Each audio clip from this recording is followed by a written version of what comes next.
पांडवों का अज्ञातवास समाप्त होने में कुछ समय शेष रह गया था। पांचों पांडव एवं द्रौपदी जंगल में छुपने का स्थान ढूंढ रहे थे। उधर शनिदेव की आकाशमंडल से पांडवों पर नजर पड़ी। शनिदेव के मन में विचार आया कि इन सब में बुद्धिमान कौन है, परीक्षा ली जाए। शनिदेव ने एक माया का महल बनाया। कई योजन दूरी में उस महल के 4 कोने थे, पूरब, पश्चिम, उत्तर, दक्षिण। अचानक भीम की नज़र महल पर पड़ी और वो आकर्षित हो गया। भीम युधिष्ठिर से बोला, भैया मुझे महल देखना है। भाई ने कहा, जाओ। भीम महल के द्वार पर पहुंचा। वहां शनिदेव दरबान के रूप में खड़े थे। भीम बोला, मुझे महल देखना है। शनिदेव ने कहा, महल की कुछ शर्त है। पहला शर्त, महल में 4 कोने हैं, आप एक कोना ही देख सकते हो। दूसरा, महल में जो देखोगे उसकी सार सहित व्याख्या करोगे। तीसरा, अगर व्याख्या नहीं कर सके तो कैद कर लिए जाओगे। भीम ने कहा, मैं स्वीकार करता हूँ, ऐसा ही होगा। और वह महल के पूर्व छोर की ओर गया। वहाँ जाकर उसने अद्भुत पक्षी और फूलों एवं फलों से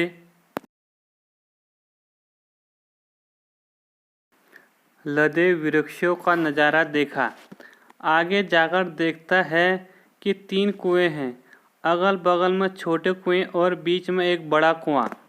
बीच वाले बड़े कुएं में पानी का उफान आता है और दोनों छोटे वाले कुओं को पानी से भर देता है। फिर कुछ देर बाद दोनों छोटे कुओं में उफान आता है तो खाली पड़े बड़े कुएं का पानी आधा रह जाता है। इस क्रिया को भीम कई बार देखता है पर समझ नहीं पाता और लौटकर दरबान के पास आता है। दरबान, क्या देखा आपने? भीम, महाशय, मैंने पेड़ पौधे पशु पक्षी देखा, वो मैंने पहले कभी नहीं देखा था, जो अजीब थे।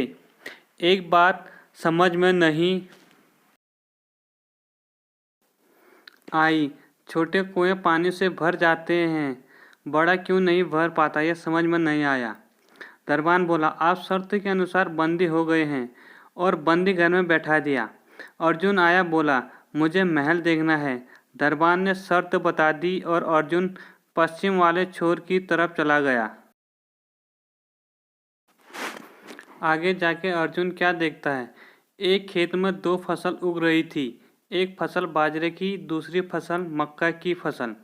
बाजरे के पौधे से मक्का निकल रही थी तथा मक्के के पौधे से बाजरी निकल रही थी। अजीब लगा, कुछ समझ नहीं आया, वापस द्वार पर आ गया। दरबान ने पूछा, क्या देखा? अर्जुन बोला, महाशय, सब कुछ देखा पर बाजरा और मक्का की बात समझ में नहीं आई। शनिदेव ने कहा, शर्त के अनुसार आप बंदी हैं। नकुल आया, बोला, मुझे महल देखना है। फिर वह उत्तर दिशा की ओर गया। वहाँ उसने देखा कि बहुत सारी सफ़ेद गायें जब उनको भूख लगती है तो अपनी छोटी बच्चियों का दूध पीती है। उसे कुछ समझ नहीं आया, द्वार पर आया। शनिदेव ने पूछा, क्या देखा? नकुल बोला, महाशय, गाय बच्चों का दूध पीती है। यह समझ नहीं आया, तब उसे भी बंदी बना लिया। सहदेव आया, बोला, मुझे महल देखना है, और वह दक्षिण दिशा की ओर गया। अंतिम कोना देखने के लिए क्या देखता है, वहाँ पर एक सोने की बड़ी शिला एक चांदी के सिक्के पर टिकी हुई डगमग डोले पर गिरे नहीं छूने पर भी वैसी ही रहती है। समझ नहीं आया, वह वापस द्वार पर आ गया और बोला, सोने की शिला की बात समझ में नहीं आई, तब वह भी बंदी हो गया। चारों भाई बहुत देर से नहीं आए, तब युधिष्ठिर को चिंता हुई। वह भी द्रौपदी सहित महल में गई, भाइयों के लिए पूछा, तब दरबान ने बताया वो शर्त अनुसार बंदी हैं। युधिष्ठिर बोला, भीम तुमने क्या देखा? भीम ने कुएं के बारे में बताया।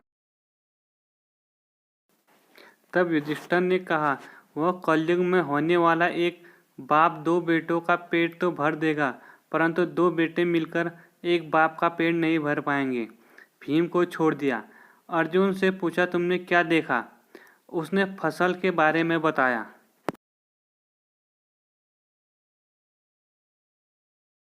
युधिष्ठिर ने कहा, यह भी कलयुग में होने वाला है, वंश परिवर्तन, अर्थात ब्राह्मण के घर शूद्र की लड़की और शूद्र के घर बनिए की लड़की ब्याही जाएगी। अर्जुन भी छूट गया। नकुल से पूछा, तुमने क्या देखा?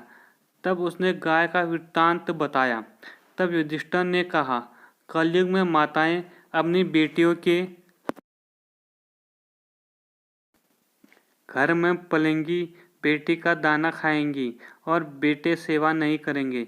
तब नकुल भी छूट गया। सहदेव से पूछा, तुमने क्या देखा? उसने सोने की शिला का वृत्तांत बताया। तब युधिष्ठिर बोले, कलयुग में पाप धर्म को दबाता रहेगा,